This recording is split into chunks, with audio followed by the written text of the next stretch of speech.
Benjamin，你好悶啊！不如我哋一齊睇書啊！好啊，好啊！呢本咩書嚟㗎？呢本係由麗荷改編、柯南道爾原著嘅偵探故事《大偵探福爾摩斯》。哦，我之前都聽過，聽講好好睇㗎。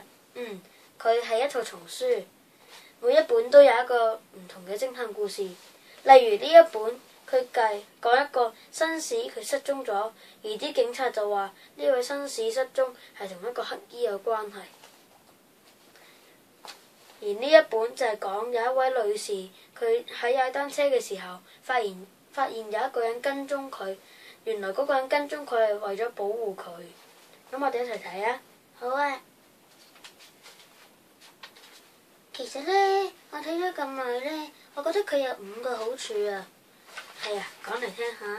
第一呢，佢啲內容好吸引，佢啲情節呢，好好睇㗎。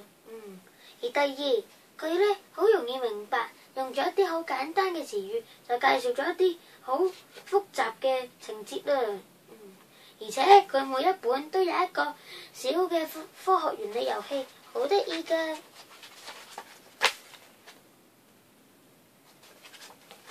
而第四就係佢呢有好精緻嘅圖畫，例如呢一度好靚㗎。